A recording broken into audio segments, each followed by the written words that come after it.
Selamat datang di materi ke-12, pertemuan 12, mata kuliah komunikasi visual. Materi pertemuan ini tentang desain layout khususnya untuk aplikasi mobile. Untuk desktop itu mungkin sudah seperti itu ya. Kalau desktop layoutnya ya sudah seperti itu dari beberapa tahun lalu, perubahannya sedikit lah. Desain layout untuk aplikasi mobile. Desain layout untuk aplikasi mobile ini berkaitan erat dengan penggunaan touchscreen ya, dari perangkat smartphone dan tablet. Jadi layoutnya disesuaikan dengan disesuaikan dengan touchscreen itu. Karakteristik touchscreen seperti apa? Sehingga bentuk antarmuka aplikasi yang akan kita buat itu perlu mempertimbangkan elemen touchscreen ini untuk dapat memaksimalkan usabilitasnya. Dalam hal ini konten yang ditampilkan di desktop itu secara umum lebih besar dalam hal ukurannya ya, bukan DPI-nya ya, bukan resolusinya, tapi ukurannya. Jadi layar desktop itu tentu saja lebih besar dibandingkan dengan layar smartphone, meskipun resolusi smartphone Anda itu jauh lebih tinggi dibandingkan dengan resolusi laptop Anda. Nah, itu perlu dibedakan ya. Di desktop itu konten itu ditampilkan relatif lebih besar dan memiliki fitur interaksi yang tidak dapat digunakan dalam sistem mobile. Contoh yang paling umum adalah pada saat kita menggerakkan kursor ke objek tertentu kemudian ditampilkan misalnya pesan. Nah, itu tidak bisa karena tidak ada dalam sistem mobile, itu tidak ada yang namanya hover mouse, itu nggak ada. Jadi itu salah satu perbedaannya. Nah, dengan mempertimbangkan masalah layout dan tipe interaksi pada perangkat mobile seperti ini, kita dapat mengembangkan aplikasi berbasis mobile yang lebih intuitif. Bagian pertama, struktur layout. Elemen penting dalam layout adalah grid. Seperti yang kita telah bahas ini ya. Salah satu pertimbangan utama untuk membuat desain visual yang baik adalah dengan mempertimbangkan bagaimana memanfaatkan ukuran layar yang relatif kecil semaksimal mungkin. Ukuran layarnya kecil, tapi kalau kita bikin tombol itu harus besar, karena jempol kita itu juga besar. Salah satu teknik yang banyak dipergunakan saat ini adalah dengan menggunakan sistem grid atau membagi layar menggunakan garis-garis vertikal dan horizontal dengan jarak yang sama. Kalau kita sering membuat desain grafis, tentu saja kita sangat paham dengan grid ini. Nah, grid ini dipakai sebagai guide untuk mengatur konten yang akan ditampilkan. Ukurannya berapa? Misalnya 2 kotak, 3 kotak. Kalau tombol 3 kotak.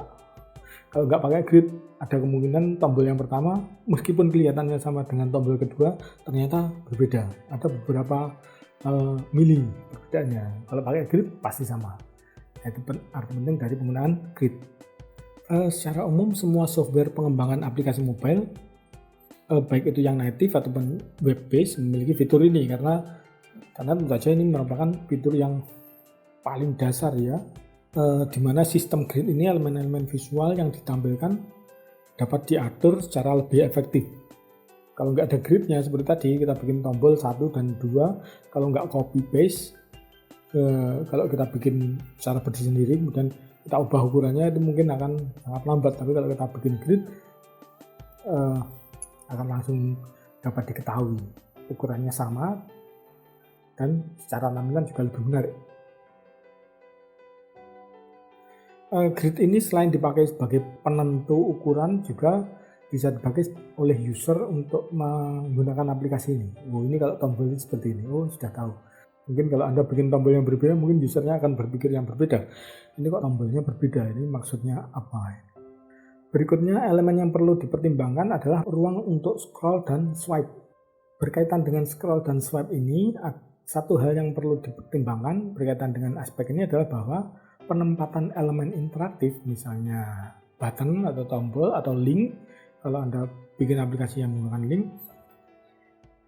elemen tersebut haruslah ditempatkan sedemikian rupa sehingga kecil kemungkinan user secara tidak sengaja akan menyentuh tombol atau link tersebut saat melakukan scroll atau swipe. Nah, mungkin Anda pernah mengalami pada saat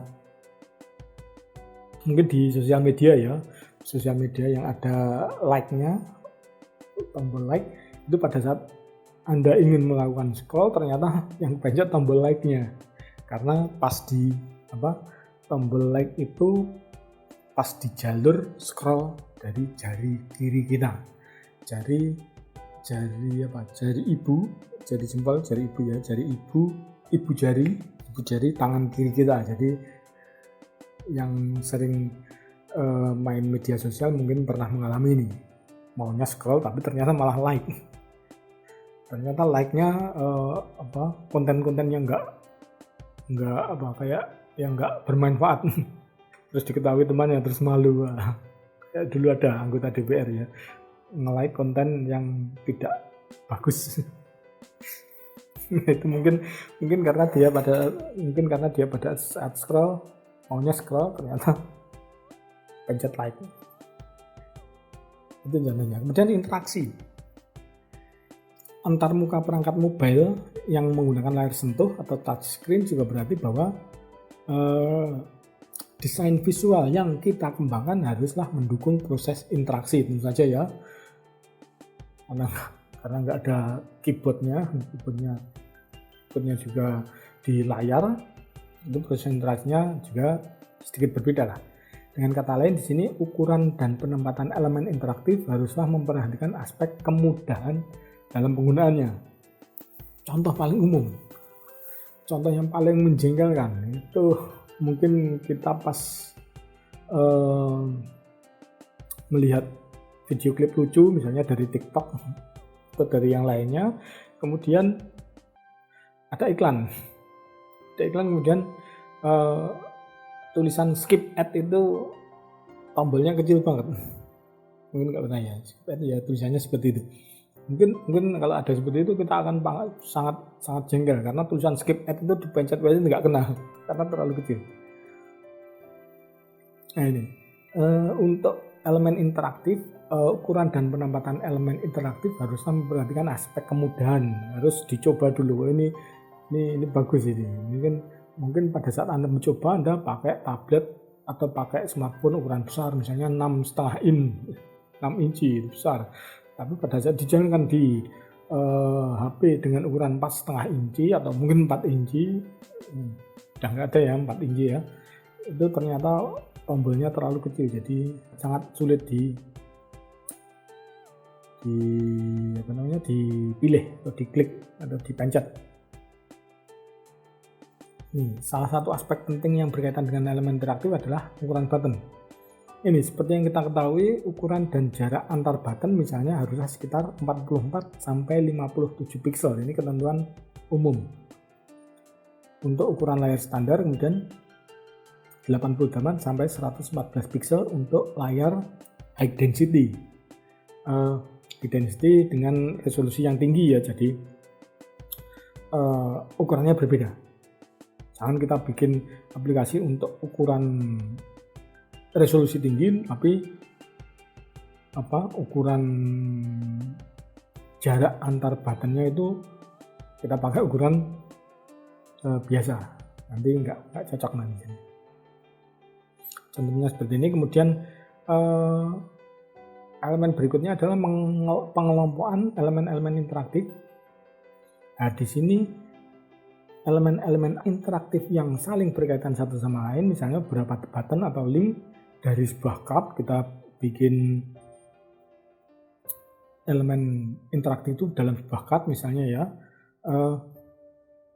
Elemen-elemen yang berkaitan kita bisa masukkan ke dalam card tersebut. Jadi satu kelompok misalnya kita membuat aplikasi tentang perguruan tinggi, misalnya Akakom. Itu dalam sebuah card itu ada beberapa tombol atau link tentang Akakom. Kita masukkan ke dalam satu card, kemudian untuk perguruan tinggi lain kita masukkan ke card selanjutnya dan seterusnya. Kalau tidak menggunakan cut seperti ini, kita bisa melakukan pengelompokan. Misalnya untuk Akakom, semua link yang berkaitan dengan Akakom diletakkan saling berdekatan. Kemudian link dari perguruan tinggi lain misalnya ditempatkan di bagian bawahnya atau atasnya, kemudian saling berdekatan.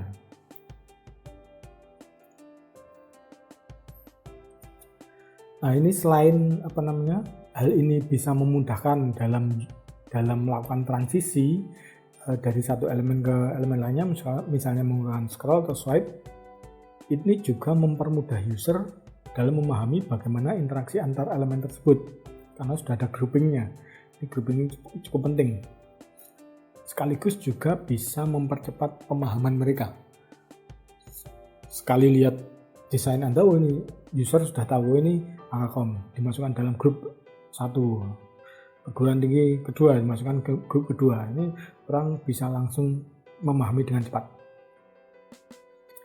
Berikutnya penggunaan warna. Ini sudah beberapa kali kita pelajari ya, tapi tetap penting karena memang elemen warna ini memiliki peran yang cukup penting ya dalam desain kita. Seperti yang telah kita pelajari sebelumnya, warna merupakan salah satu sarana penting dalam komunikasi dan dapat dipergunakan dalam berbagai cara untuk mendukung konten yang kita tampilkan dan juga interaksinya. Ini ada beberapa aspek warna yang perlu diperhatikan. Yang pertama adalah penggunaan warna dalam desain memang sangat subjektif dan bergantung pada pengalaman pribadi dan budaya seseorang. Kalau orang itu sukanya warna biru, tentu saja dia akan menggunakan warna itu sebagai dasar misalnya untuk membuat sebuah desain. Sangat subjektif ya. Namun demikian di sini penggunaan warna tertentu dapat memperkuat kesan atau pesan yang ingin disampaikan.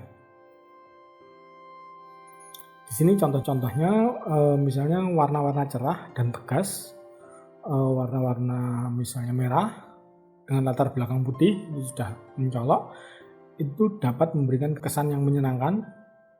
Warna-warna cerah juga ya. Kemudian untuk warna gelap itu bisa memberikan kesan yang elegan. Kemudian warna dengan saturasi yang lebih rendah,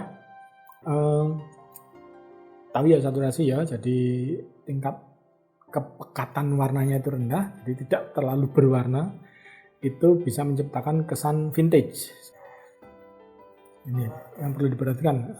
Warna cerah kesannya menyenangkan. Jadi kalau kita bikin desain untuk anak-anak, kita mungkin perlu menggunakan warna cerah dan tegas seperti ini. Tapi kalau kita bikin desain untuk rumah makan dengan konsep elegan, khusus untuk orang kaya misalnya, kita bisa menggunakan warna-warna gelap. Bagian berikutnya, warna juga dapat dipergunakan untuk membedakan antar section dari sebuah aplikasi atau untuk menunjukkan bagaimana item atau elemen-elemen tersebut saling berkaitan. Jadi penggunaan warna bisa dipakai untuk melakukan pengelompokan juga. Namun perlu diingat di sini bahwa penggunaan warna yang terlalu banyak cenderung kontraproduktif ya. Mengingat tren yang berlaku saat ini, seperti kita ketahui dalam desain modern itu warna yang digunakan tidak banyak ya dalam satu desain, misalnya cuma 4 atau 5 saja sudah terlalu banyak. Jadi kalau Anda bikin desain dengan 10 warna itu mungkin terlalu banyak dan akan membingungkan. Mungkin kalau terlalu banyak warna kesannya mungkin jadi norak lah. Kemudian ketiga, warna ini juga dapat dipakai untuk membedakan elemen statis, elemen yang tidak ada interaktifnya, misalnya cuma teks, dan elemen interaktif. Perbedaannya misalnya kita bisa menggunakan warna kontras, warna yang kontras ya, untuk menegaskan perbedaan antara konten dengan elemen interaktif. Misalnya untuk konten teksnya hitam, latar belakang putih, kemudian untuk button atau link, button aja ya, buttonnya warnanya cerah, tegas, merah, kuning, hijau, di langit yang biru, dan seterusnya. Nah, di sini perpaduan antara warna cerah dan warna netral seperti tadi ya, merah dengan button warna merah dengan teks hitam latar belakang putih itu dapat dipakai untuk memastikan bahwa elemen tersebut dapat dilihat dengan mudah oleh user. Nah, dengan menggunakan tema warna yang konsisten pada seluruh bagian desain kita, harus konsisten ya kalau kita bikin desain, hal ini akan sangat membantu dalam menunjukkan perbedaan antara konten dengan elemen yang interaktif dengan lebih jelas. Karena kalau orang pertama kali lihat, oh ini kontennya, ini tombolnya, di halaman berikutnya atau bagian berikutnya dia lihat lagi, oh ini dia sudah tahu ini konten, ini tombol, dan seterusnya. Jangan Anda bikin misalnya di halaman pertama kontennya teksnya warna hitam kemudian latar belakang putih, di bagian kedua kontennya warna hitam latar belakangnya warna merah, meskipun di halaman pertama tadi buttonnya warnanya merah, mereka mungkin akan bingung. Berikutnya, warna dapat dipergunakan untuk memperkuat pesan, notifikasi atau error pada saat user berinteraksi dengan elemen visual yang ditampilkan. Ini ya, penggunaan warna untuk mendukung pesan yang ingin kita sampaikan. Misalnya, warna hijau dipakai untuk notifikasi bahwa sebuah proses telah dijalankan dengan baik. Misalnya, proses download. Anda download, user download, kemudian pada saat download selesai dan tidak ada error, Anda menampilkan pesan dengan teks biasa, kemudian Anda tampilkan simbol dengan warna hijau. Misalnya ada tanda centang, nah itu bisa memperkuat pesan. Kalau error, tampilkan tanda warna merah dengan tampilkan objek warna merah dengan tanda silang misalnya, itu jadi error. Hal seperti ini, hal-hal kecil seperti ini cukup membantu usabilitas desain dalam menyampaikan informasi baru dengan menggunakan warna yang konsisten tadi. Berikutnya berkaitan dengan desain, penggunaan metafor. Metafor ini dapat dipakai sebagai solusi yang baik saat melakukan komunikasi melalui desain visual. Nah, di sini metafor memungkinkan user memahami konten dan fungsionalitas sebuah elemen dengan lebih cepat, dan dengan memanfaatkan elemen atau objek visual yang telah dikenal sebelumnya. Itu ya, jadi contoh metafor itu seperti itu. User itu akan cenderung lebih cepat memahami apabila dia telah mengenal objek itu sebelumnya. Itu metafor. Di sini metafor perlu dibedakan dengan apa yang disebut sebagai skeuomorphism. Skeuomorphism adalah penggunaan metafor visual secara ekstrim dalam ruang digital, di mana elemen-elemen antarmuka didesain persis seperti objek di dunia nyata. Metafor dan skeuomorphism. Nah, ini contohnya ini. Untuk skeuomorphism, tentunya ini kita bikin tombol seperti tombol beneran, seperti saklar beneran, seperti saklar yang kita ketahui di dunia nyata. Itu namanya skeuomorphism. Meskipun skeuomorphism ini belakangan tidak lagi banyak dipergunakan karena dianggap kuno ya, mungkin karena perubahan zaman juga ya. Mungkin di 10 tahun sebelumnya desain skeuomorphism ini merupakan tren desain yang dipergunakan di seluruh dunia. Contohnya Windows berapa ya? Windows 95 atau apa ini? Itu banyak sekali menggunakan skeuomorphism.